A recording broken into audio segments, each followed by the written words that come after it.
Crag. There we go. Okay. Welcome back to another Rules, Jewels, and D&D Schools. Normal host. D&D Schools. Normal host today. Me, the boys. We're going to be talking about clerics. I am apparently one of the boys. You are We one are the boys. You guys are the boys, dude. Me and the boys talking about D&D, talking about clerics. We're going to do a cleric subclass rundown. We're just going to hit all the clerics, talk about what all the clerics do, and then a little bit of opinion, but mostly just talking about the rules and stuff like that. You know, I thought I was going to wait until afterwards. I'm going to go ahead and read this now. Do it. I wrote this little paragraph today while I was finishing up reading about all these cleric subclasses again. I was going back through them. And I wrote this. Clerics might be the most versatile class in the game, but in a way that seems to make them the least unique. Imagine yourself choosing a class and you think, man, I want to play a druid, but not a druid. Oh, I'll play a cleric. Or, man, I want to play a wizard, but not a wizard. Ah, a cleric fits that. Oh man, I want to play a rogue, but not really a rogue. Ah, a cleric. It is simultaneously the most and least interesting class to play. It's the one-size-fits-all of classes. It's the vanilla ice cream of D&D. Perfectly good and sometimes even great, but can also be the absolute most bland, boring thing on the menu. Okay. I like cleric. I think it's great. Fighter? You do one thing. Yeah, but it does one thing, but it does one thing that not really any other class does in the way that it does. Whereas a cleric, I was reading through all the cleric subclasses, and the only like no one else, except for paladins and druids and other healing classes, every single one of the domains of cleric, besides maybe one, is just a god flavored another class. That's what it feels like. That's what everything feels like. Arcane domain, that's just a watered down shitty wizard. The death domain, that's just a watered down shitty necromancer. The here, let me pull up this list. The Tempest domain and the Nature domain, and even the Life domain, I think to a certain extent, if that's the one I'm remembering, are just watered down shitty versions of being a druid. I feel like they're all that. I don't think any of them are necessarily very bad. They're all clerics as a whole. I will be the outcast in this one, and I'm willing to be the outcast in this one. But clerics as a whole, reading them. Oh, okay. Forge domain cleric just feels like a watered down, less unique artificer. It is just everything they do is done better by another class, but this class can do it all. That's why there's so many subclasses. That's all I could think of every time I was reading another subclass. I was like, oh yeah, okay, yeah. Oh, this subclass is going to sound cool by the title. And I'd read it and I'd be like, I feel like I could just play the class that this is trying to imitate instead of this class. Are there a couple that are unique? Absolutely. There's a few that are standout cleric-y kind of things, but the rest of them just feel like, you want to play a cleric, you want to play a paladin, but not a paladin. Maybe that's why there's so many subclasses. Maybe that's what they were going for.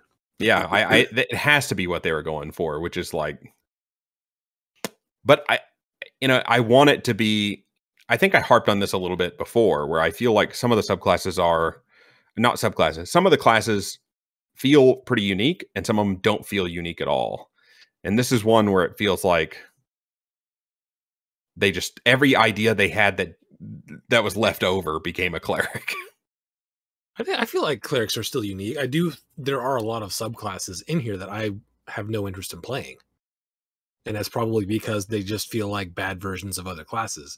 But the good subclasses are very good. They're very good at one, at the thing they're good at, yeah. And the other class is the same way in the sense of half of their subclasses you're like, okay, that sucks. But the other ones are like, okay, that one. But I'm not talking about optimization and how good a subclass is. I'm talking about the uniqueness of a subclass. You might have a subclass that isn't very good, but is unique to the class that it is a part of.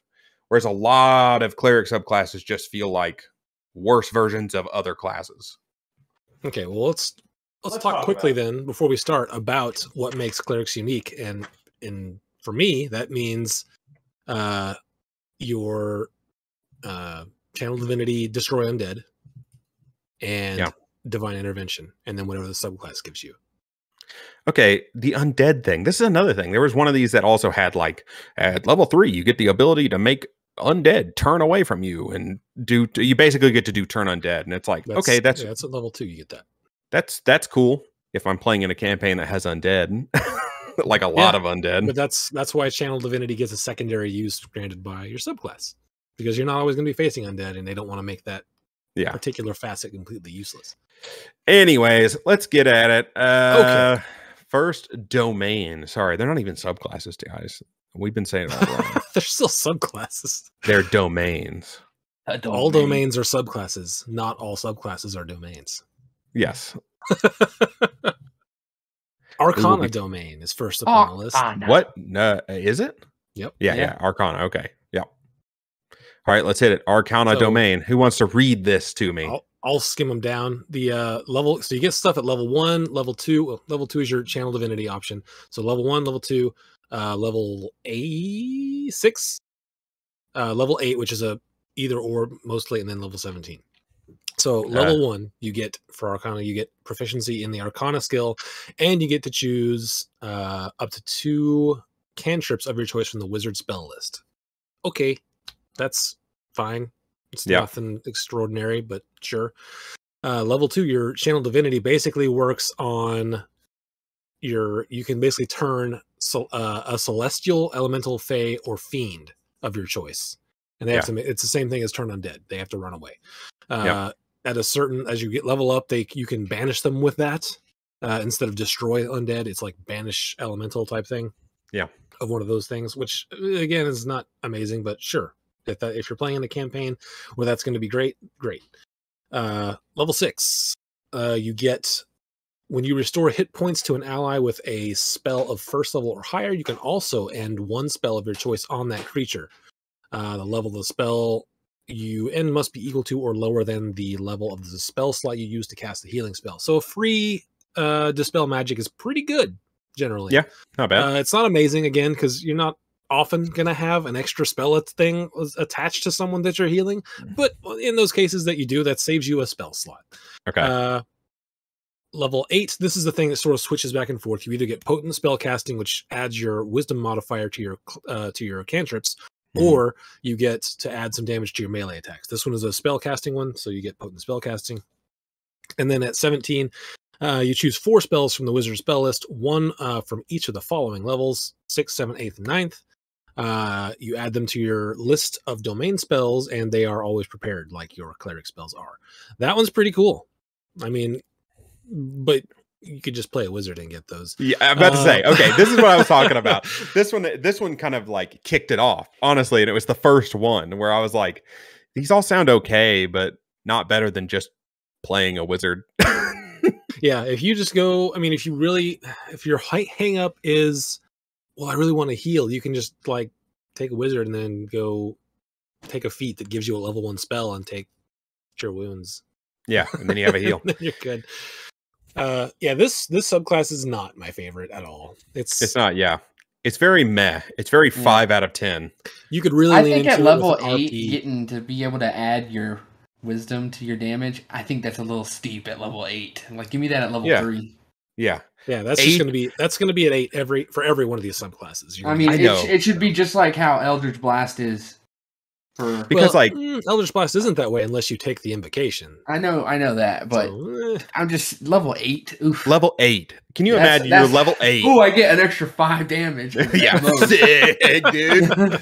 5 more damage to this monster with 300 HP. It's gonna be sick.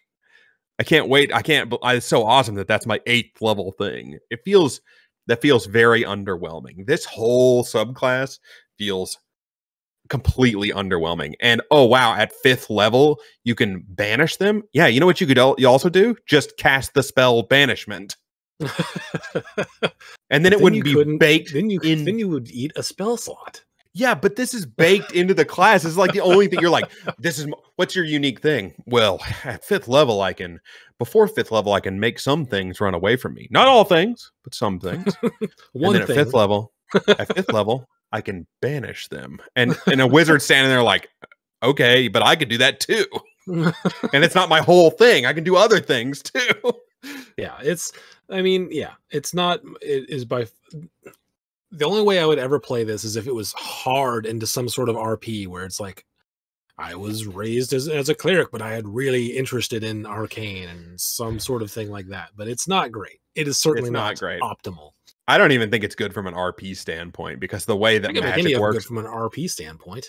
The way that magic works in D&D, if you were this into the weave and arcana and magic, you would just be a wizard. And you'd be like, God. Maybe you didn't want to study. Maybe you just wanted to get it from your god and be done with it. So. Yeah. I don't like reading books. I just want to have proficiency in arcana, but not read any books. That's exactly right. I want to be able to think about. I want to pray to my god for a second. If they tell me, then I'll be good. Yeah, you're right. This is the not perfect. Great. Arcana domain low on the tier list. All right. Yeah, that's F tier. Yeah. Arcane, and I'm gonna open up a tier list right now. We're gonna do this. All right. Go for the next one. What's the next one? All right, Death Domain. Death Domain starting at level 1. Sorry to cut you off, but do it. Starting at level 1, you get the level 8 feature basically for necromancy stuff of Arcane. Well, okay, so yeah, so at level 1 you get proficiency with martial weapons, which cool. You can go hit stuff. And the other thing you're talking about, cleric learns 1 necromancy cantrip of his or her choice from any spell list. Side note, there's only 3 necromancy cantrips in the game that are official. There's 1 more if you count Wild Mount. But of those 3, 2 of them are already cleric spells, and the other one is Chill Touch. So there's that. When the cleric casts that necromancy cantrip that normally targets only 1 creature, the spell can instead target 2 creatures within range and within 5 feet of each other. Very cool, should it happen to occur. But the likelihood of it occurring is completely up in the air. So who knows? Second level, your channel divinity, you can use it to destroy another creature's force by touch. When a cleric hits a creature with a melee attack, the cleric can use the channel divinity to deal an extra necrotic damage to the target. The damage equals 5 plus twice his or her cleric level. So if you want to whack stuff, you can do 5 plus a maximum of 40 if you're level 20. Yeah, that's not bad. So, higher levels, that's really cool. Lower levels, not that much. How many times can you do channel divinity? Once until you're, what is it? You get it once until you're 6, and then you get it twice for the rest of the time. Okay. Until you're 18, you get it 3 times per rest. All right. Okay, that's pretty good, man. Especially if you're level 18, 19, and 20. If you're level 20, man, you're popping out 40 damage 2 turns in a row.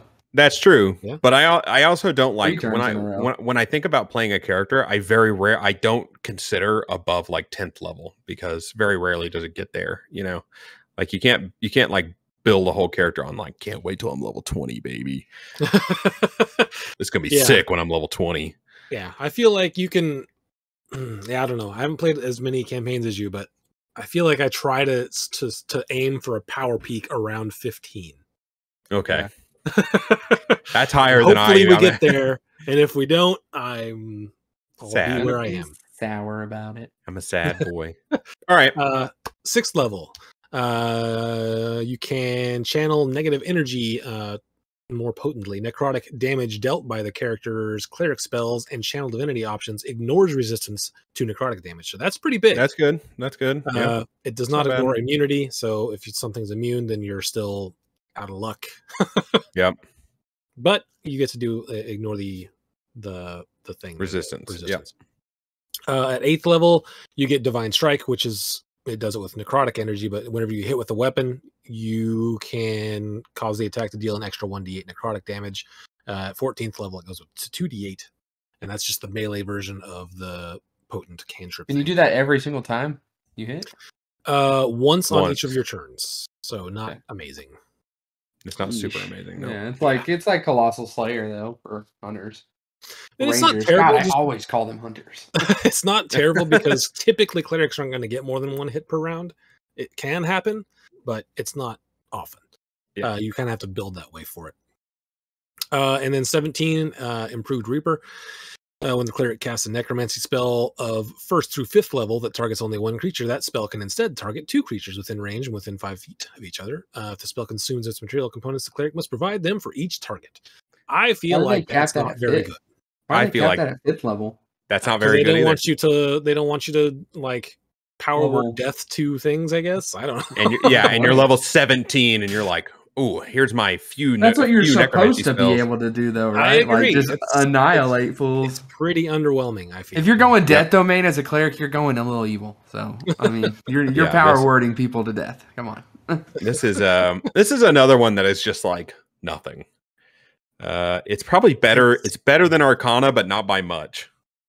Yeah, it's probably not. It's probably also F tier. Yeah, that's F tier, dude. Yeah, so you can't I guess power word death is, I don't know what it is, but Finger of Death you couldn't do that because it's level 7. So all the spells you want, I'm willing to bet any spell you're thinking, ooh, I could target 2 people with it. You're like, oh, that's higher than 5th level. Yeah, pretty much.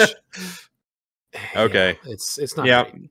The 17, like it was like it started out kind of cool, like oh that's thematically cool, and then it goes up a little bit into the level 6 stuff and the channel divinity, and you're thinking, oh, by the time I get kind of high, that would be okay, and then you get to this level 17 thing, and it's like, wow, that's another one of those. Is it another one of those subclasses where it's like, why not just play a necromancer? What's a necromancer? You talking about wizard subclass? Necro wizard. Yeah. Yeah, I mean, if you want to be whacking stuff though, as opposed to just casting spells, then this is the way to go. If you want to be casting spells, yeah, go for you know what? Wizard. If you're a necromancer wizard, you'd be able to whack stuff with your undead like people that you have with you at all times, your skeletons and your zombies and all that crap. DM will hate you. Every fight. Just saying. Hold on, let me get these bones out of my bag so I can animate them. No, you can keep it going forever. You can just have them be like a pet. Can you? Yeah, you can cast it every day and keep them up. That's how you get a bunch. Yeah. You like keep them going all the time. Yeah, that sounds awful. No, it sounds great. It's I've always wanted to do it. Forge domain. Hit me. You want me to read this one, or you want to keep going? I can keep going. I'm fine. Keep going, baby. You're good at it. So it's first level, you get proficiency with heavy armor and smith's tools. Wow. Great. You can be a little tankier and maybe repair your armor. You also get the ability to imbue magic into a weapon or armor. At the end of a long rest, you can touch one non-magical object that is a suit of armor or a simple or martial weapon. Until the end of your next long rest, or until you die, the object becomes a magic item, granting +1 bonus to AC if it's armor and +1 bonus to attack and damage if it's a weapon. Okay. So that's kind of cool. I mean, that's a good level 1 thing. That's pretty great at level 1. Yeah, that's not bad. You know who else does that though? To be fair, Artificer came out well after this for 5e. I'm just saying. Just saying. Can you give it? Can you give your things to other people as an Artificer? I can. Your +1 thing. Okay. Yes, I can. All right. Yeah. All right. Second level. Yeah. You see Channel Divinity, which means you can conduct an hour-long ritual that crafts a non-magical item. Sounds familiar. That must include some metal, a simple or martial weapon, a suit of armor, 10 pieces of ammunition, a set of tools, or another metal object. The creation is completed at the end of the hour, coalescing in an unoccupied space of your choice on a surface within 5 feet. That's very specific. It's like, you better not try to exploit this. You better not make something floating 5 feet in front of you, you bastard.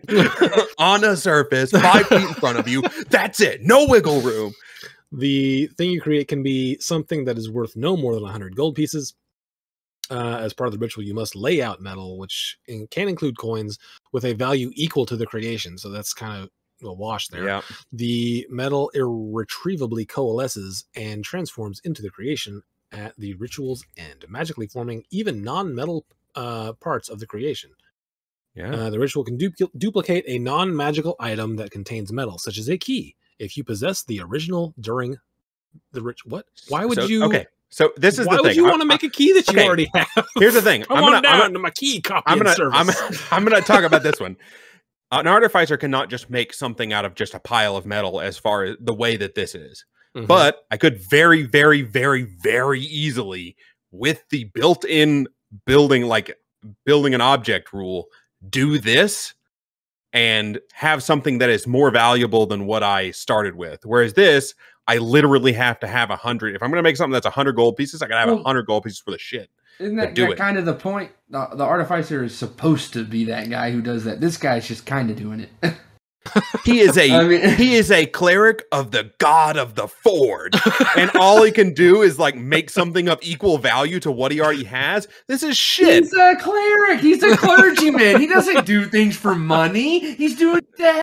People. Okay, fine. Get off his back. This guy's working every day. Even this aside, even this aside, dude. Duplicate a non-magical item that contains metal, such as a key. Yeah, you know what else you could fucking do with a forge? Make a new key, and it wouldn't even take an hour. Probably, you could probably make a key in no time. I can see reasons why you'd want to copy a key. Sure, you steal someone's key and you're like, we better make a copy of this so we can give him his key back before he notices.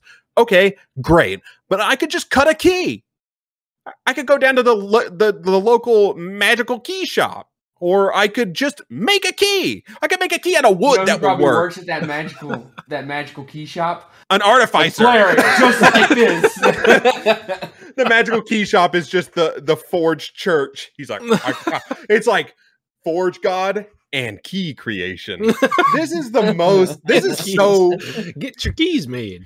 We can cut you keys in an hour, an hour or more. I was gonna say an hour or less, but not less than an hour. It can't be less than an hour. This one might be like E tier, man. This is rough, dude. I remember before, like when this was out, when I read this the first time, like Player's Handbook, I was like, yeah, Forge Domain, that's sick. But now, years on, this is pathetically bad. This is atrociously, pathetically bad, and there are other things that you should play instead of this.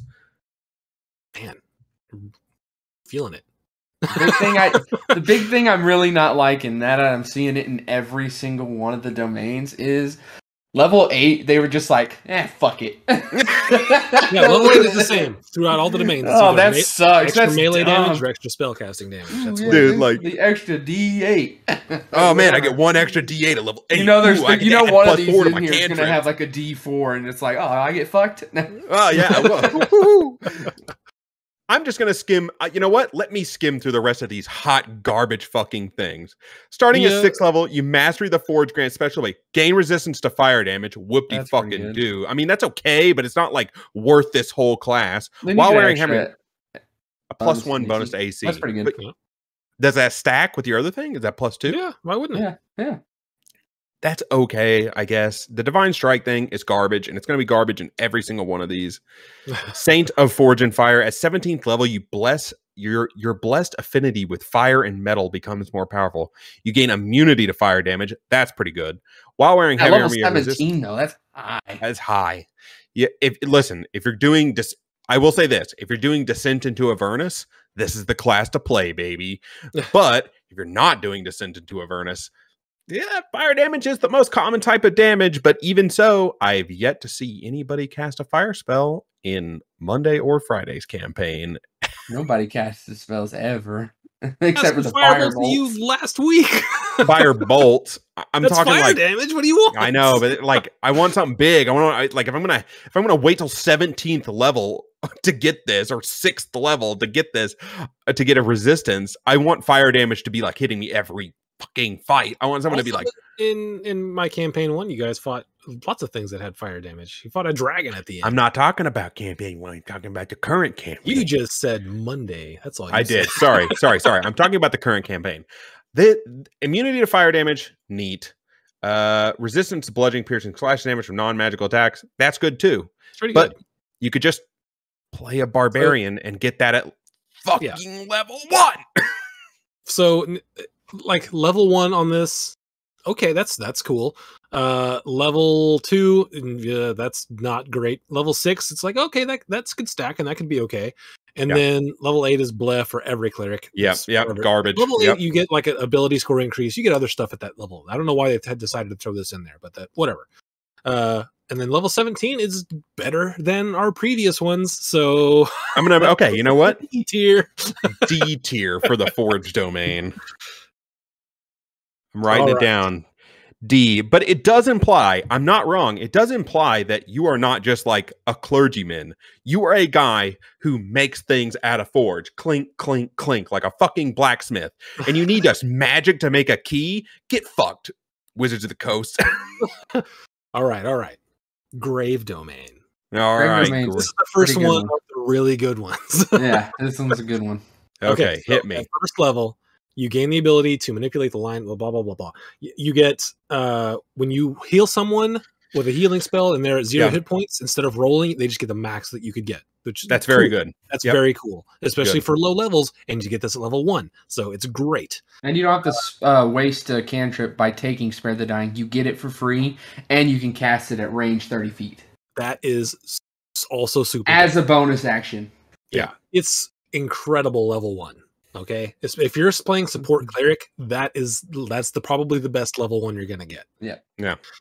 You also get Eyes of the Grave, which is it's like you get every once what is it, proficiency per long rest. I think you can pop it and see if there's anything undead around you. This one is that's not a very good. Yeah, whatever. But it's cool. But it's still a part of level 1. You already have. Yeah. You already have the good already thing. great. This is just a little added bonus feature. I remember reading the first one and thinking sick, and then reading the second one and being like, ugh.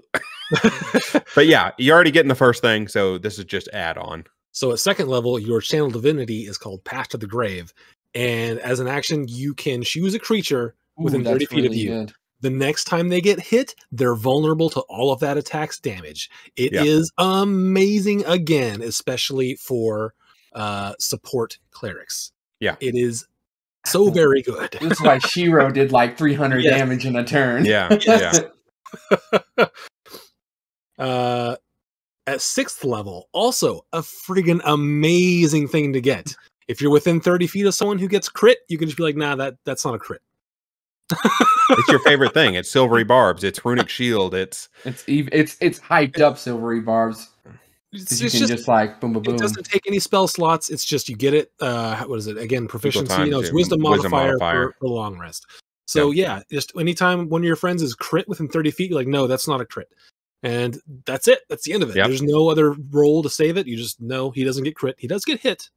It gets hit, but it's not a crit. Yeah, it's not a re-roll. It's like just not a crit. That's good.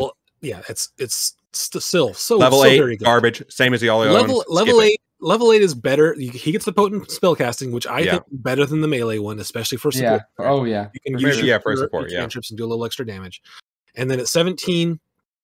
Anytime something within 60 feet of you dies, you get to another creature within 60 feet of you, an ally, gets to regain hit points equal to the enemy's number of hit dice. I only got to do this like once or twice in that campaign because we hit 17 real late and it was going very fast and I kind of forgot about it. But it's still very good. I used it at least once on someone and they got like, I don't know, 20 hit points back after something died for free. Yeah. Listen, it's not even it's not a reaction. It's not an action. It's a free action. It's just a thing that happens. So here we go. First one. First one, not at the bottom. Yeah, Grave domain. That's the A. Are you sure that's S? That's S tier. Okay, Grave domain. If we're going S, I'm just saying A. I thought A was the top. No, S is the top. F is the bottom. That's S tier. That was very, very good. That's good. One of my favorites. All right. All right. Knowledge domain. Level 1, you become proficient in 2 of the following skills: Arcana, History, Nature, or Religion. Who cares? That's that's fun for RP. Proficiency is doubled for any ability check that you make that uses either one of those. That's kind of cool. That's good. Yeah. That's expertise, right? It's basically expertise. It's worded differently in different places, so but yes, it is essentially expertise. Those particular skill checks, though, are generally not things that are going to be success or failure. They're just going to be degrees of success, right? Yeah. So that's kind of weakens it a little bit for me. It's not like a like a perception check or an investigation check for traps. Yeah. There's not a It's yes, just no. like, It's like do you know something about this? Yeah, Let me see. Or like even a survival check would be cool if you're trying to track someone, but it's not any of those. It's just a general knowledge thing, which fits the subclass. So yeah, sure. Channel Divinity at level 2, you get to tap into a divine well of knowledge. As an action, you can choose one skill or tool. For 10 minutes, you have proficiency with the chosen skill or tool. That's not very good. What are you going to do with 10 minutes? Yeah. What are you going to do with 10 minutes of proficiency in Smith's tools?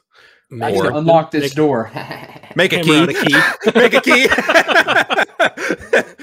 Your other cleric's like, I can make a key in an hour with a pile of metal, and he's like, I can become proficient in Smith's tools and do it in 10 minutes.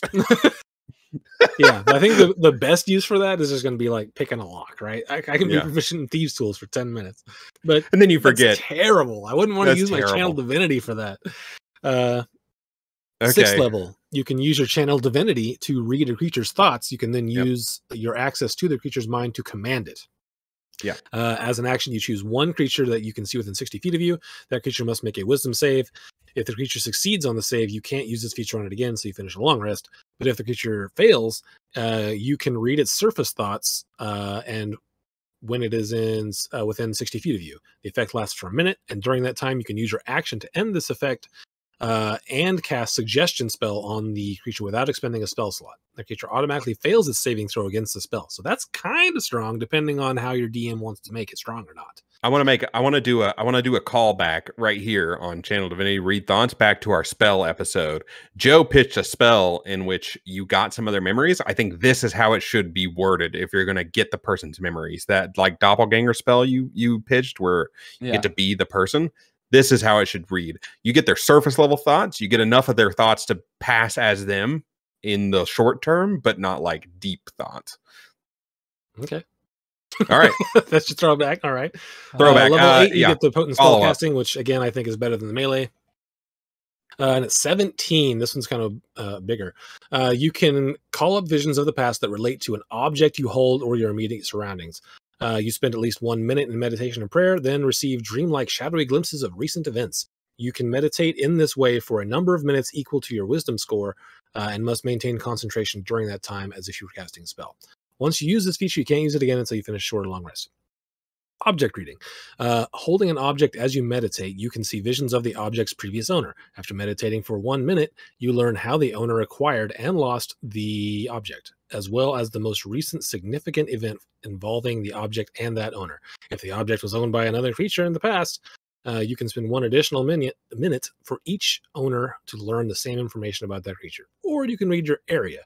As you meditate, you see visions of recent events within your immediate vicinity, going back a number of days equal to your wisdom score. For each minute you meditate, you learn about one significant event.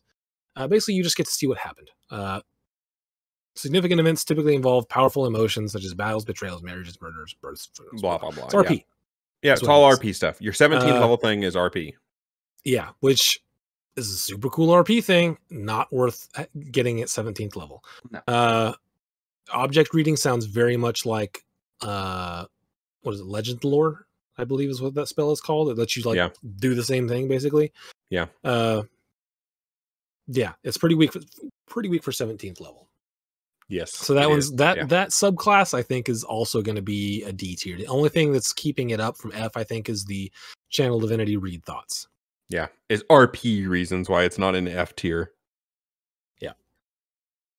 So it could be cool, but it's just like, if you're a DM and you're relying on this thing to move your plot forward,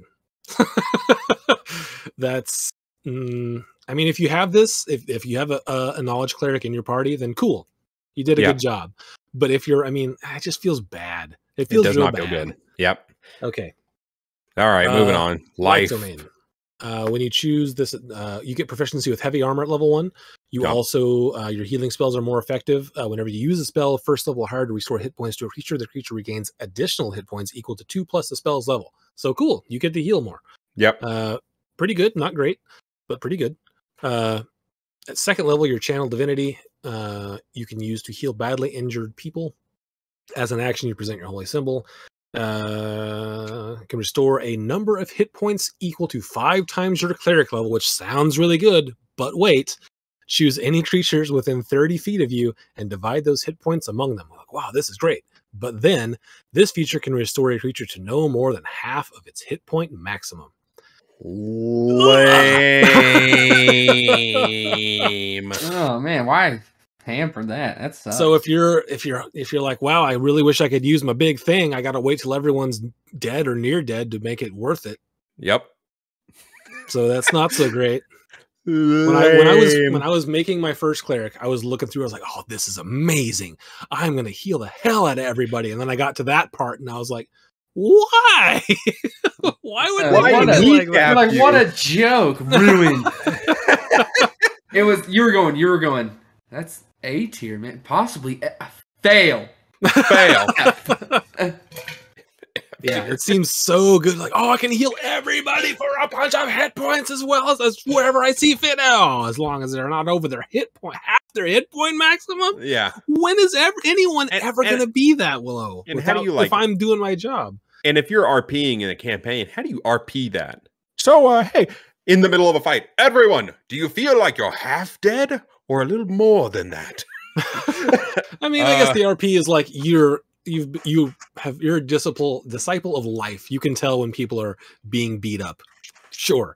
You can see a health meter above their head, like in World of Warcraft. It feels so bad that you have to wait so long before you can use your coolest Everyone thing. in your party's half dead. You're like, now's the time to pull out the big gun. Yeah, and especially you get this at second level, like people only have like 10 hit points. Yeah. I guess I'll wait until you are all the way down, because otherwise this isn't worth it. If someone's at half hit points at level 2, the next attack could kill them. Yeah. Yeah. The next attack does kill him, like 99%. Okay. But as long as you can live, you can bring him back. Yeah, as long as you're way out of the way, but you're proficient with heavy armor, so they want you to be in the middle. At 6th level, healing spells you cast on others heal you as well. That's kind of cool. That's good. When you cast a spell of first level or higher that restores hit points to a creature other than you, you regain hit points equal to 2 plus the spell's level. So you get a little bit back whenever you heal someone else. Yeah. Very cool, provided that you are taking damage. But you're trying desperately not to take damage so that you can actually use your channel divinity in a resourceful time. Yeah. Because if you go down, you got to like stand way back so that you don't go down before everyone else goes down. It's anti-synergistic. Yeah. At level 8, you get the melee thing, which I think is worse than the other one. And at 17, when you would normally roll 1 or more dice to restore hit points with a spell, you instead use the highest number possible for each die. So that's good. Great. That's really good. But if you make it to level 17, that doesn't feel so great. You make it to level 17, If you make it to level 17, you're generally going to be using healing spells that don't use dice anyway. Yeah. The bad thing about that too is like, okay, you hit level 17, you don't get to roll dice ever again. Remember that the only thing you do in this game? How about you do less of it? Yeah.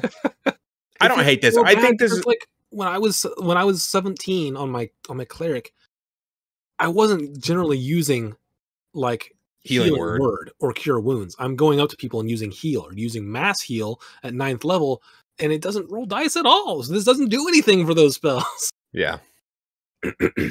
Yeah, this is like you're never going to be. Oh, I guess I'll break out the level 2 healing word. Here it comes. Here it comes.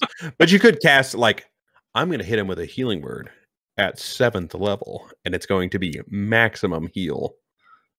Is that more than heal? I don't know. I haven't done the math on it, so I don't know. But you could do I have that. to do the math on it, but I guess it's just it's not great. This feels like a C tier. Yeah, it's better than the other ones, but it's better than the other ones, but not great. Yeah. All right. Light domain.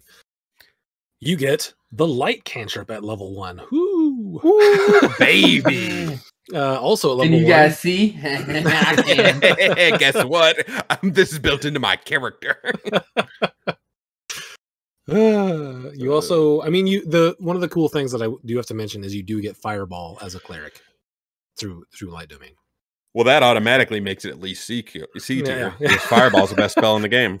So you get at level 1, you get light cantrip. You also get you can interpose divine light between yourself and an attacking enemy. When you are attacked by a creature within 30 feet of you that you can see, you can use your reaction to impose disadvantage on the roll, causing the light to flare before blinding them. Oh, okay. It's a flashbang. It's a 1-round flashbang.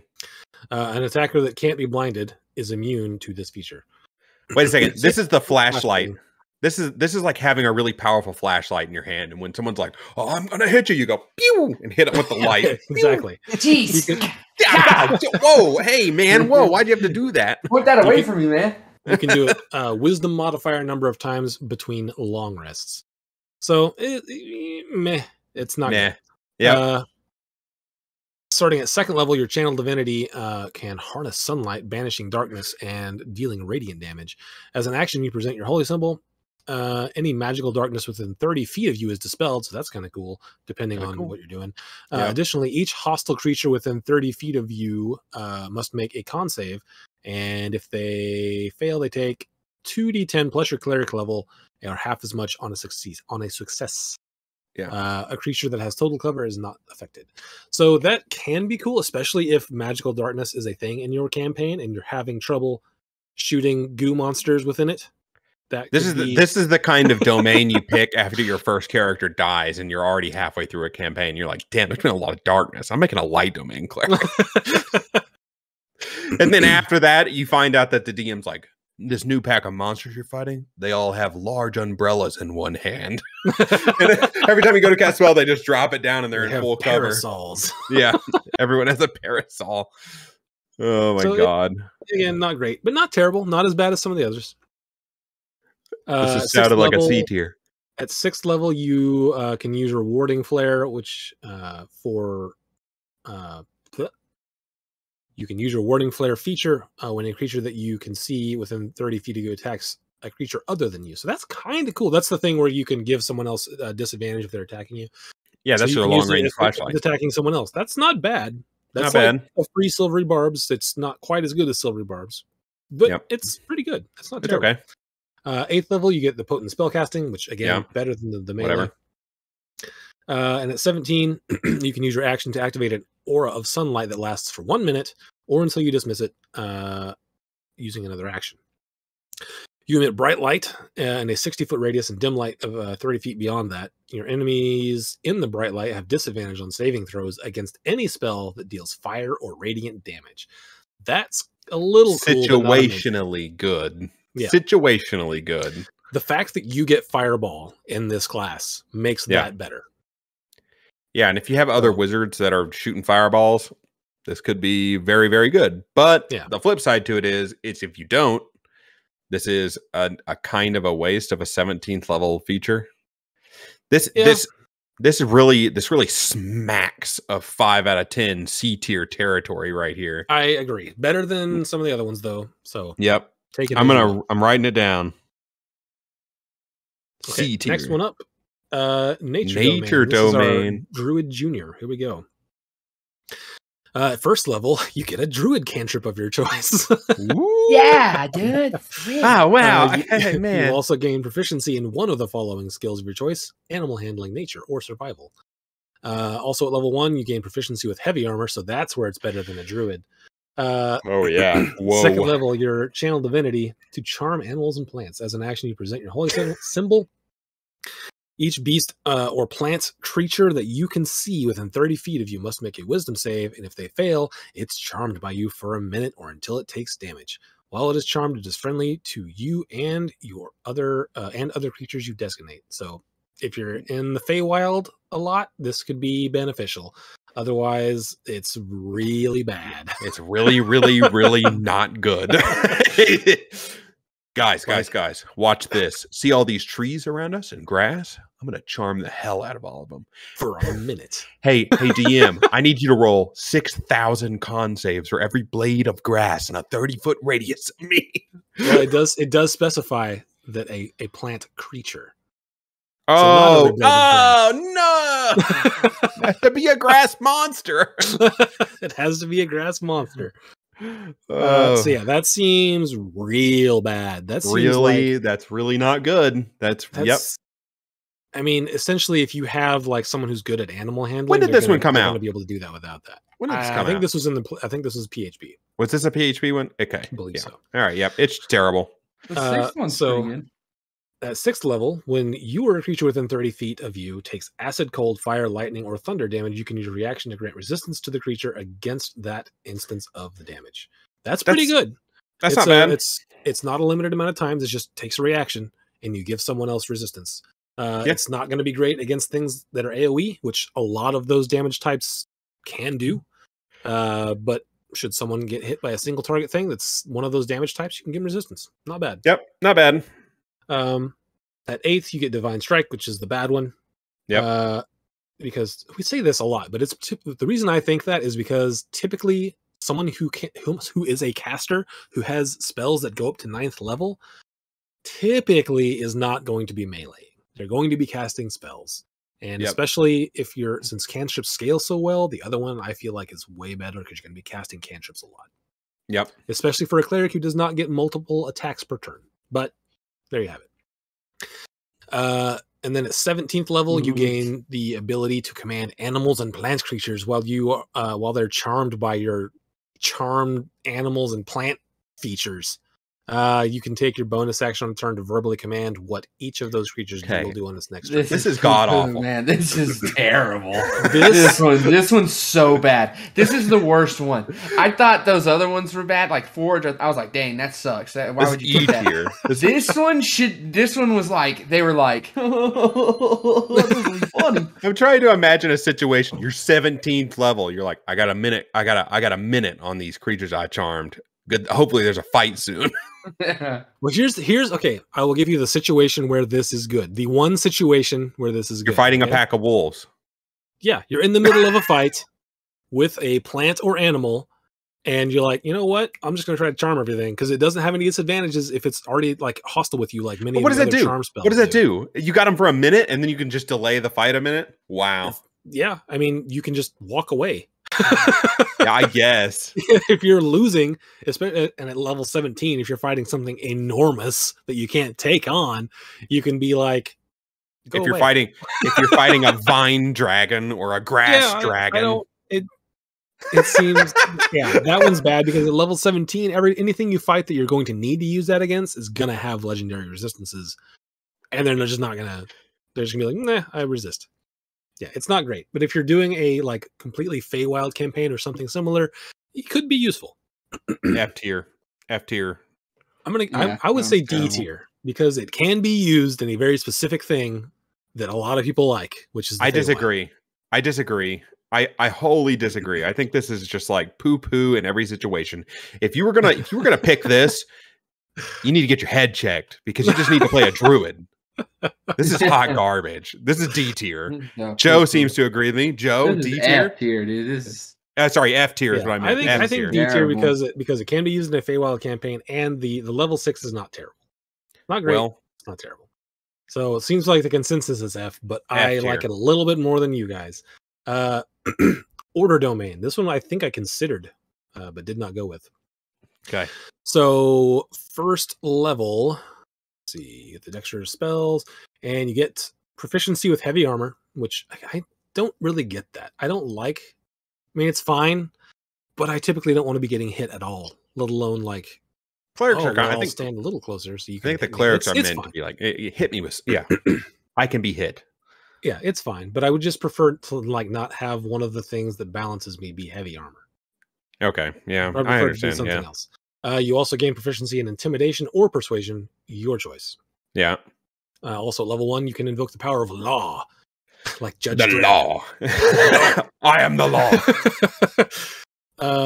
To embolden an ally to attack. If you cast a spell with a spell slot of first level or higher and target an ally with the spell, that ally can use their reaction immediately after the spell to make one weapon attack against a creature of your choice that you can see.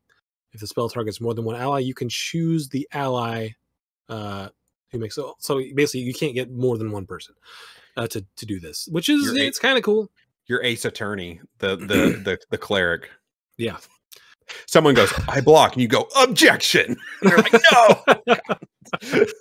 That one's kind of cool. Like you can you can have somebody get to use their reaction that wouldn't, not necessarily get used otherwise, especially at lower levels. Monsters tend not to run away sometimes. I don't know. I invoke the power of the law. The law says The you law. must hit that guy. I have a law here in my book that says you get to take a reaction. Whoa, yeah, sick. If you're a rules lawyer, this is the domain for you. This domain feels like Jack Nicklaus from that movie with Tom Cruise.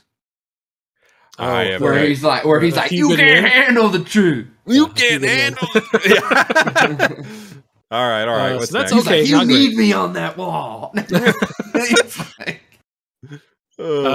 Second level, the Channel Divinity. You can use it to exert an intimidating presence over others as an action. Each creature of your choice that you can see or hear within 30 feet of you must succeed on a Wisdom save, or be charmed by you till the end of your next turn, or until the charmed creature takes any damage. You can also cause any charmed creatures to drop what they are holding when they fail the saving throw. So what's your first read through? I'm like, that's terrible. That doesn't matter at all because it's just until your next turn. It's not going to do anything. And then you make them drop what they're holding. Like, that's a little better, but still not great. What is the holy symbol for this guy? Is it a book? Is it like a book of law? It's whatever you want it to be. It's Lady Justice holding the scales is what it is. It needs to be scales or something. And you're like, I present to you the law. And you like hold it up. I am judging you now based on the law. And the scales tip and you're like, you have broken the law. Drop your weapon. The scales do not favor you. The scales do not favor you, boy. Drop your weapon, boy. 6, you become remarkably adept at channeling magical energy to compel others. You can cast if you cast a spell of the enchantment school using a spell slot of 1st or higher, you can change the spell's casting time to 1 bonus action for the casting, provided that it's normally 1 action. You can use this feature number. That's terrible. That's the worst one maybe so far. What are you compelling them with, though, Isaac? The law. The law. I compel you with the law. With the power of Christ compels you. No. This is law, dude. It's the law. The power of the local government compels you. Yeah, that one's terrible. Levels like a thing that's like, oh, right, I get a subclass feature. What is it? Oh, I can turn my enchantment spells from 1 action to 1 bonus action. Doesn't stop the fact you can't cast 2 spells in the same round, so it does you very little. Yep. Okay. Divine Strike. Level 8, you get the melee one's terrible. 17 enemies you designate for destruction wilt under the combined efforts of you and your allies. If you deal Divine Strike damage to a creature on your turn, you can curse that creature until the start of your next turn. The next time one of your allies hits the cursed creature with an attack, the target also takes 2d8 psychic damage, and the curse ends. That's not good. That's not good. No, it's not.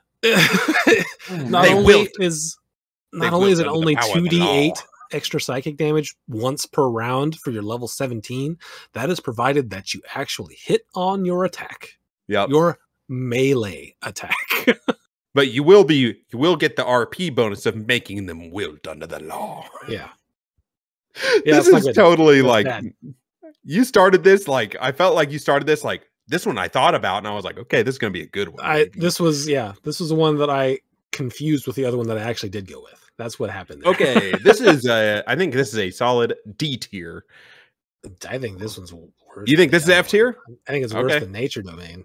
What do you think, Joe? I'm gonna go with D. You think it's okay. You think it's worse than Nature? I do. At least Nature, you can be friends with animals. Like it's got nothing. But this one's hilarious. You can talk to people about the law all the time. You can talk to people about animals with the other one. I am the law. I am the law. I make the enemy wilt beneath the law. Did you ever watch that YouTube show, Video Game High School? Yes, I did. That guy, one of the main guys, his character, he is the law. I am the law. He's like, this is what every time he pops up and they're like, it's the law. It's the law. That just sounds like a Judge Dredd reference. Oh my god, dude! Like, oh my god. I'm gonna put. I think I'm gonna. You said F tier, right, Isaac? I did. Joe says the only D. thing you get good in here is at level 1, and you can have one of your allies use their reaction when it's not an attack of opportunity. I think this is like top of F, bottom of D, just for like the hilarity of the role play that this like allows you to do. Jeez. I would play this. That's a first. I've never heard you say something is good for RP reasons. I would play this just so I could talk about the law all the time. Like solely for the purpose. Everyone's supposed to hate you. You're a lawyer. You're God's lawyer. Oh man, it's bad. I hate it. I don't like all it. All right. I'm gonna put it at bottom of D tier. Okay. Peace domain. This is the one that I actually did go with for the first domain that Victor had. Okay, so at first level, you get proficiency in insight, performance, or persuasion. Your choice. Sure, whatever. At first level, you also can forge an empowering bond among people who are at peace with one another. As an action, you choose a number of willing creatures within 30 feet of you. This can include yourself, equal to your proficiency bonus. You create a magical bond among them for 10 minutes, or until you use the feature again. While bonded, each creature within while any bonded creature is within 30 feet of another, the creature can roll a d4 and add that number to an attack roll, an ability check, or a saving throw it makes. You can do that once per turn. So it's like a nerfed bless, but it doesn't take a spell slot. And you can do it proficiency bonus number of times per long rest. What's that spell strong. You're always hitting us with, Joe? Guidance? Is this similar? This is like guidance, right? This is like buffed guidance. Yes, it's buffed guidance, nerfed bless. I don't. I'm gonna say that's either one. So yeah, I'm good. I'm gonna say big thumbs down right here at stage 1, my guy. I'm telling him to terminate the gladiator based on this. Why don't you right like here. that? That's good. Having an extra d4 per round, especially at level 1 when you're only making 1 attack per round anyway, that is like bless. Yeah, I guess. That is good. Yeah, okay. That is objectively a good thing. But you can already do it. I wouldn't want to play a thing that just does something I can already do. But you don't have to take a spell slot. Especially at level 1, spell slots are very valuable, right, Joe? Yeah. Whenever you have to, get 24 hours in, yeah. God, it's a nightmare. Every time I cast a spell, I'm like, dying. Okay. Level 2, your channel divinity. Balm of Peace. Balm of Peace. As an action, you can move up to your speed without provoking opportunity attacks. When you move within 5 feet of another creature during this action, you can restore a number of hit points to that creature equal to 2d6 plus your wisdom modifier. That is amazing. A creature can only receive that once per time you take that action. But it's so good. You can, especially if you take this with like a mobile feat. Yeah, that's really good. You can use your action, move around without taking attacks of opportunity, heal everyone up, then use your movement to move wherever you want that's advantageous, and then you can take a bonus action to do a healing word if you needed to. Yeah. It is amazing. Yep, it is a very good thing. You're running around person to person, rubbing some Tiger Balm on them. Yep. And moving on. Tiger Balm of Peace.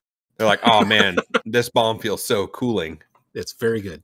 Level 6, the bond you forge between the people when a creature is affected by your emboldening bond feature is about to take damage, a second bonded creature within 30 feet of the first can use its reaction to teleport to an unoccupied space within 5 feet and take all that damage instead. We used that a few times in there. It's also very good. That's very good. There are some exploits with it where you can like basically teleport people across by throwing rocks at each other. That aside, it's still very good. The breaking the rules part of it. Yeah, the breaking the rules part of it is dumb, but you can. No, I love it. You know what? You brought that up. This is A tier. This is an A tier class right here. Homeboy to be like, you gave us the balm. I carry a bag of pebbles in my pocket just for this moment. But it's very good. There are a couple times when Shiro took damage from me and caused me to not die. So very good. At 8th, you get the potent spellcasting, which is meh, but better than the melee. And then at 17, the benefits of your emboldening bond and protective bond features now work with when creatures are within 60 feet of each other. Moreover, when a creature uses protective bond to take someone else's damage, the creature has resistance to that damage. So it's meh, but it's not bad. Not bad. The rest of it 60, brings it up. 60 feet can be a big deal, especially in the campaign we were playing where everything was very wide and you on Finn wanted to be very far away from everybody. Yeah. So that can be very good. And the having resistance to that damage thing is pretty good. But, I mean, it's one of those things where hopefully you don't have to use it that much. I think this is, now that we're through it, A tier. This is an A tier. Yeah, this is A. Peace Domain, A tier. Do you guys want a quick rundown of like how this is looking? Because this is very bottom loaded. Save for the end. We're not done yet. Okay. Tempest Domain. Tempest Domain. This one, when I read through it the first time, I was like, this is so cool, but there's a glaring thing that makes it bad. We'll get there. Okay. So at first level, you get proficiency with martial weapons and heavy armor, which seems kind of weird for a Tempest Domain thing that wants to be cast in thunder and lightning spells, but sure, whatever. Martial weapons and heavy Thor, armor. dude. You hit him with your hammer and make him lightning. Yeah. Also at first level, you can thunderously rebuke attackers with when a creature within 5 feet of you that you can see hits you with an attack. You can use your reaction to cause the creature to make a dex save. The creature takes 2d8 lightning damage or thunder damage, your choice, on a failed save and half as much on a successful one. You can use that feature a number of wisdom modifier times per long rest. That's not terrible, especially at level 1. That can be very game turning. Oh yeah, you kill somebody. 2d8, that's quite a bit at level 1. Yeah. 2d8 level 1 is very good. Sure. As this goes up and you get to like level 10, 15, it's sort of meh. But still not terrible. Not nearly as bad as some of the other ones. Yep, for sure. So level 2, you get Channel Divinity, and when you do that, you wield the Power of the Storm. You roll lightning or thunder damage, you can use your Channel Divinity to deal maximum damage instead of rolling. I read that and I was like, this is the subclass for me. What can I do with lightning damage up here? I looked through the cleric spell list. There's like nothing. The Tempest Domain spells that you get for being this, you can get a couple, but you don't get the spell that would actually benefit from this the most, which is Lightning Bolt. You don't get it. You get called. So I was like, oh, I can max damage on hitting a bunch of dudes with lightning damage. Nope, you can't. Call Lightning is a good spell, and you get that at 5th, right? It is, but it's not AoE. It's it is. Target. Is it? No, Call Lightning hits everything in a 5-foot radius. And also you get to do it every round, I think, right? I just did a lightning spell. Damage. Each creature within 5. Okay, within 5 feet. Still 5 feet is not much. It's not a lot. Nothing is ever standing within 5 feet of each other. Yeah, it's still Lightning Bolt was I saw this and I was like, I am getting this. I'm gonna just Lightning Bolt everything. Can't take. Yeah, when I was making my new character for Friday, I wanted to try to make that like weather controlling thing that I've always wanted to try, and I was like, all right, Tempest Domain, I'll read this, and I was like, you don't get all the cool, like a lot of the spells that you want to have. Yeah, like Tempest Domain, and there's not a lot. I am the storm. Where's my lightning? I don't have a lightning bolt. Why don't I have a lightning bolt? They said anyway, and I don't know. None of them are very good. There's not a lot of lightning and thunder damage. There's quite a few thunder damage spells, but Thunder Wave. Yeah, and Thunder Step would be good. Shatter. If you Shatter's got thunder a bunch damage, of right? stuff on it, but it's just like that is the spell you want. That is the spell you want for that. They don't let you have it. So that's the work that out with your DM. If you can work it out with your DM, this goes up a tier. Yeah, that is true because it's very cool thematically. I think 6th level, when dealing lightning damage to a large or smaller creature, you can also push it up to 10 feet away from you. That feels pretty bad at level 6. Yep.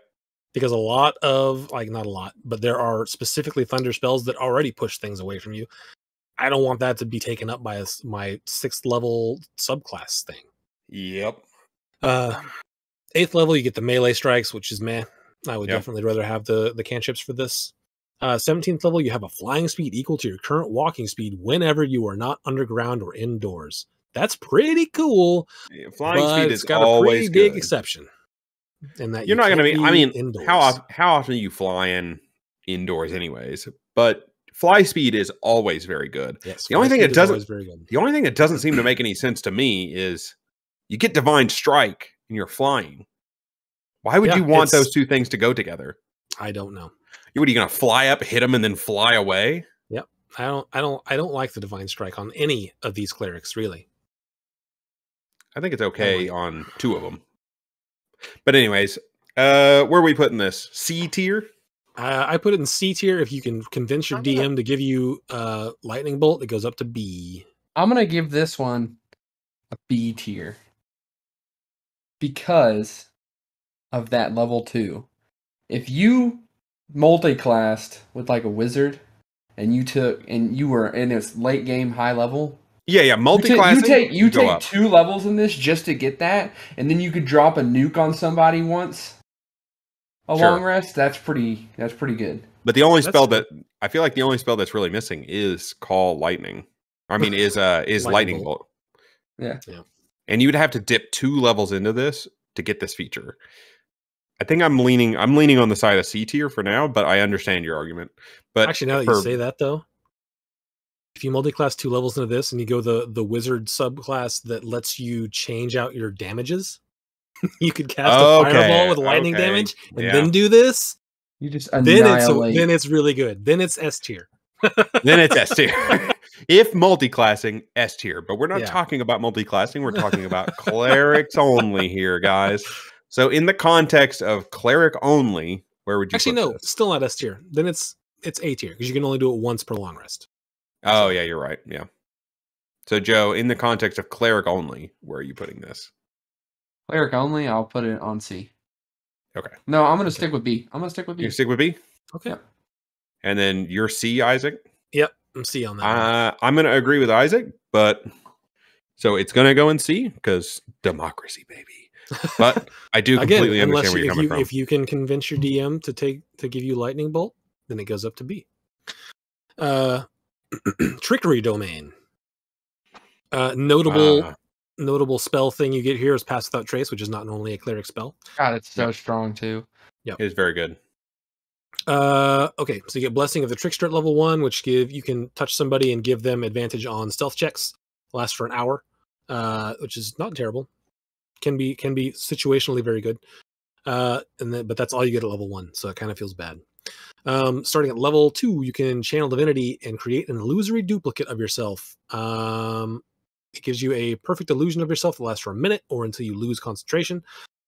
The illusion appears in an unoccupied space that you can see within 30 feet of you. As a bonus action on your turn, you can move the illusion up to 30 feet to a space you can see. It must remain within 120 feet of you. For the duration, you can cast spells as though you were in the illusion space, but you must use your own senses. Additionally, when both you and your illusion within 5 feet of a creature that can see the illusion, you have advantage on attack rolls against that creature, given how they're distracting them. So that is like, parts of it are like, wow, that's really cool. Parts of it are like, wow, that's really bad. Yeah. Overall, it's right in the middle, I think. Yeah. The worst part about this is that it is concentration. And yeah. for a cleric, those concentration spells are a bit of a premium. So I don't want to be wasting it on a channel divinity. Yeah, true. That's the worst part about it. The best part about it, I think, is that you can cast spells through it and potentially like have somebody attack the illusion and not you, which is great for a cleric. Yeah. So it's middle of the road. It's a middle of the road thing. Yeah. Yeah. 6th level, you can use your channel divinity to vanish. As an action, you can become invisible until the end of your next turn. You become visible if you attack or cast a spell. That is terrible. That's terrible. Yeah. Using your channel divinity to become invisible for a turn is the worst. That should be like 10 minutes at least. Yeah. It definitely should be more. I think that Fearbolgs get that as a race feature. Yeah. So I don't know why you would ever want that. That's terrible. That is so bad. That drops this immensely. I know. I was the first 2 I'm thinking, all right, this is C tier. And then I hear that and I'm like, ay. Level 8, you get Divine Strikes, which is the melee one, except for its poison damage, which is a little worse, I think. Yeah, because there are a lot of things that are immune to poison. Mm-hmm. Yeah. So at 17th level, you can create up to 4 duplicates of yourself instead of just one. When you use Invoke Duplicity as a bonus action on your turn, you can move any number of them up to 30 feet. They don't really. Okay, yeah, I don't like this. That's not great. That's terrible. I mean, as a subclass, the best thing you get, I think, is Pass Without Trace. Which, when you're pointing to the spells you get in your subclass, that means you should just be playing a different class altogether and not this. Now, nothing against Jester, who was one of my favorite characters ever, because she was a trickster domain, but this is not a great cleric domain. This is not a great cleric domain. It's bad. Where are we putting this one, boys? I think this goes D. D tier. I do agree. It's not the worst, but it is not good by any stretch of the imagination. Yeah, level 1, you get the Pass Without a Trace, like, oh, okay, this is okay. You get to give someone advantage on stealth checks, like, oh, that's not terrible. Your Channel Divinity, though, taking concentration is a big hit for me. Yeah. And then level 6 is completely worthless. It's something you can do if you were a Fearball without being a cleric. And then 17th level, they double down on a thing that takes concentration. Feels pretty bad. All right, next up, Twilight Domain. This one's going to be high. Notable spells, Leomund's Tiny Hut, which is going to be very good later in our Friday. Man, I can't wait to get that in 2 years. Yeah. So, level 1, you gain proficiency in martial weapons and heavy armor. Sure, whatever. I just need to get my plate. Yep. You don't even use weapons, so the martial weapons does nothing for you. You also can see through the deepest gloom. You have dark vision out to 300 feet, and you can see like normal dark vision does in that area, but it's just way longer. As an action, you can magically share that with up to how many? You can willing up creatures to your wisdom 10 modifier. feet of you, up to your wisdom modifier. And it lasts for an hour. But that's pretty good. That's pretty good. Having 300 feet of dark vision is pretty strong. Especially when you're in lots of dark places. Give it to all my friends. All my friends. Pretty good. You also get Vigilant Blessing, which you can touch somebody and give them advantage on the next initiative roll that they make. That's very good. It's unlimited amount of times, but it only lasts until that roll or until you use the feature again. So you can give it to one person, but as many times as you want throughout the day. So it's pretty good, but not amazing. Like if someone was to come up to me and say, you're going to roll natural ones on one type of check for the rest of your D&D time, I'm going to pick initiative. Yeah, right. Without a doubt. For sure, yeah. Level 2, your Channel Divinity is strong. As an action, I already knew this one, yeah. You get the Sphere of Twilight that emanates from you in a 30-foot radius and is filled with dim light. The sphere moves with you and lasts a minute or until you are incapacitated or die. Whenever a creature, including you, ends its turn in the sphere, you can grant the creature one of the following benefits. You can either grant it temporary hit points equal to 1d6 plus your cleric level, or you can end one effect on it, causing it to be charmed or frightened. This is very strong. Good. Mm-hmm. For sure. Especially as we have learned in these early levels. Yeah. A constant flow of temporary hit points is incredible. Yeah, it's very good. Especially when you're low level and don't have a lot of spell slots to heal, having at least 3 temporary hit points every turn that you can dish out to everyone within 30 feet of you is so strong. It's very, very back strong. On a short rest. And you get it back on a short rest because it's a Channel Divinity. It's very possibly good. The strongest Channel Divinity of all of the cleric subdomains. Yeah. At level 6, you can draw on the mystical power of night to rise into the air. As a bonus action, when you are in dim light or darkness, you can magically give yourself a flying speed equal to your walking speed for 1 minute.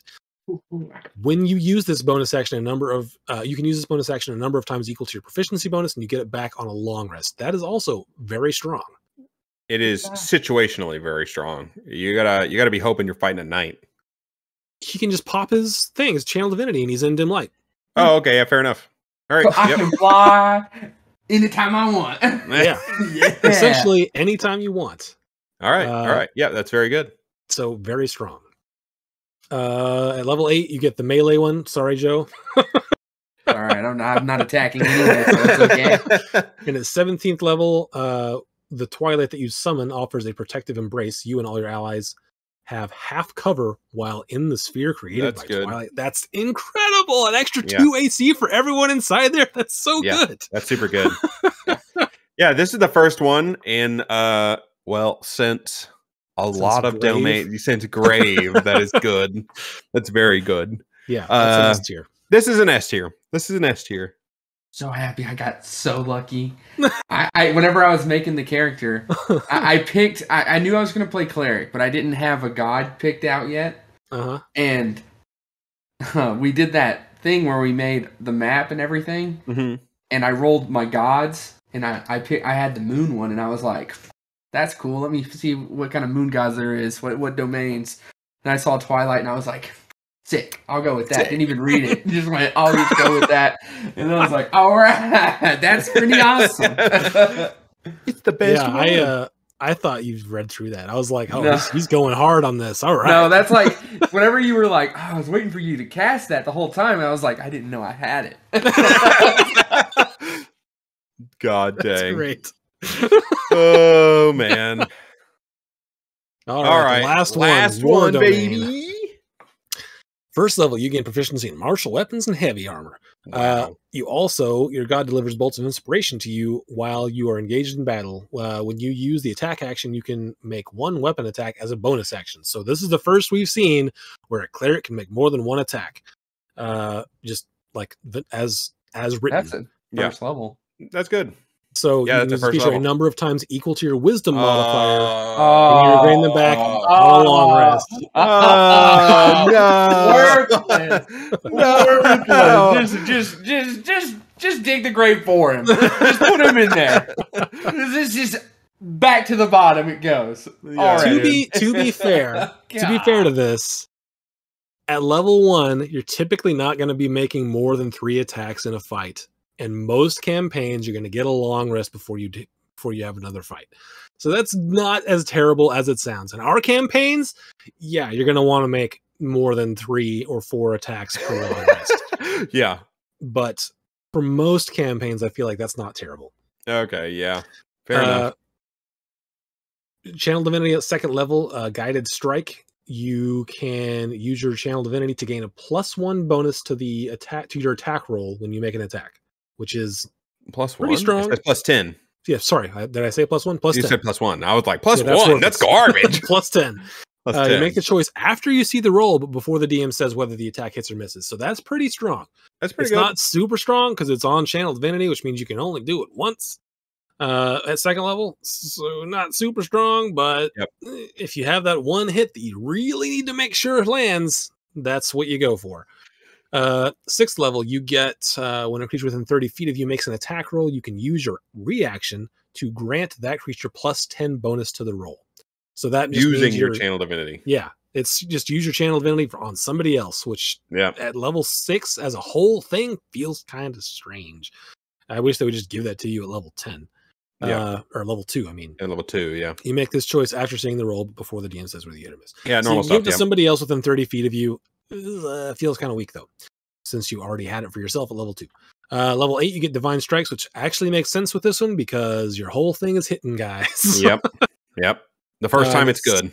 At 17, you gain resistance to bludgeoning, piercing, and slashing damage from non-magical attacks.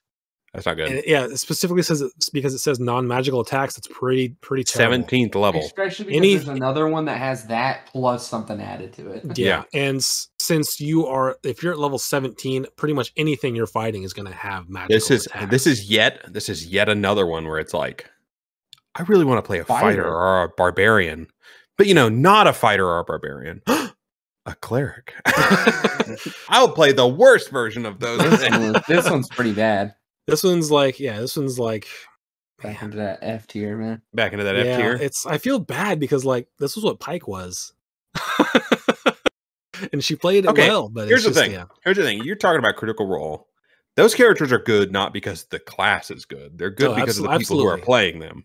Yeah. If we're talking in this episode, we're talking objectively, is this good or bad? Objectively, this is not very good. And it is bad. Plus, Matt lets them add stuff, and then they get vestiges and crazy magic items, and they're whenever you anything can be good with enough magic items. They're like level 15, so of course they seem everything's pretty good once you get a high enough level. But yeah, that 17th level is not very nothing about this one's like super. Yeah, well, I say super. It's not even regular good. Yeah, I would give this one a D, just because this is the first one where you can make 2 attacks. You get a bonus action attack 3 or 4 times. Like I said, I'd rather be the law. That's all you're gonna do. This is fighting for top of F, bottom of D with the law. Okay, I can accept that. All right, that was the last one. Where are we at? That's Read it. them back to us.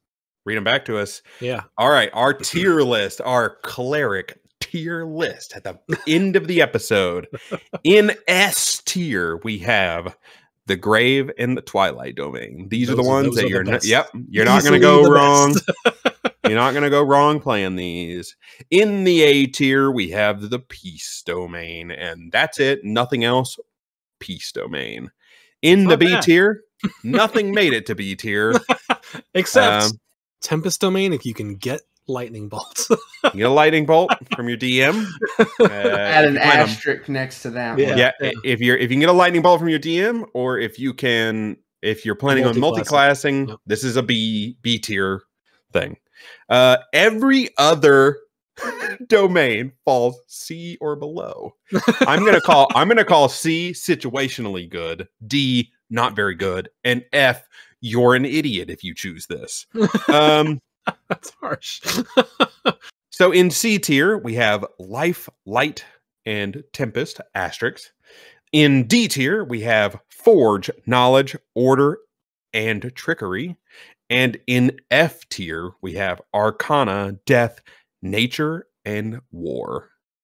War being like on the tippy edge of F and D. Then, but really, you're gonna get F'd in the D. Yeah. Overall, I think that my paragraph from the beginning of this kind of stands. Yeah, it does. It's good. Yep. It stands true. I'm glad I said it at the beginning and then slowly got more and more justified as the episode went on. Yeah, the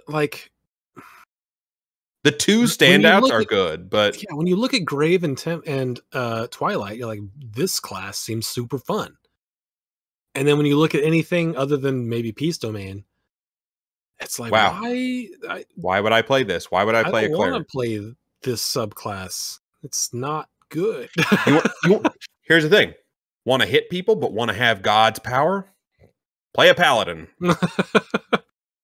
I guess if you want to have level 9 spells, then you like that also, and you also want to hit people, then either cleric or some sort of like blade singing wizard. Yeah, a blade singing wizard. Which blade singer is not that good either, but it's considerably better than a lot of these. Yeah, and anytime that you're gonna want to hit people, you're gonna multi-class into fighter, at least if you're not just playing a pure fighter. Yeah. When I think cleric, I think either like pure caster or pure support class.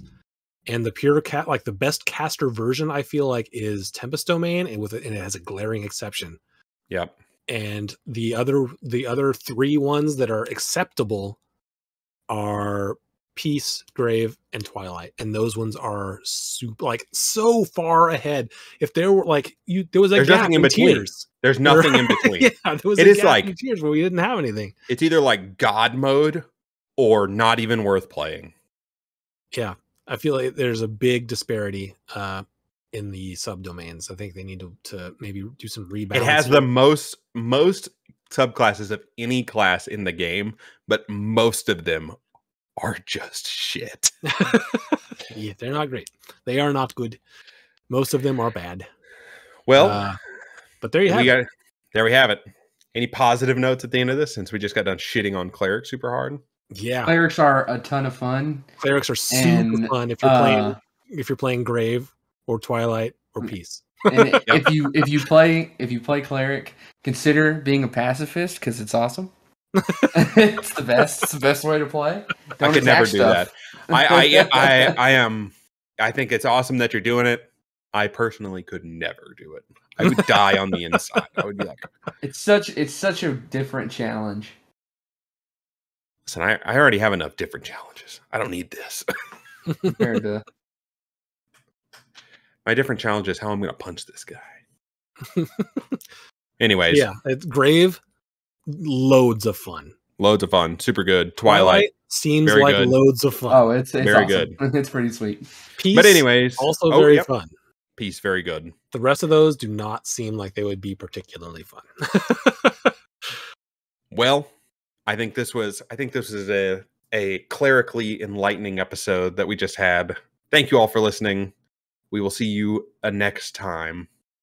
Bye. Are you going to mention? Do you want me to mention? Weekly? Give our listener base a heads up. Yes, sure. We are going to try a bi-weekly schedule for a little while.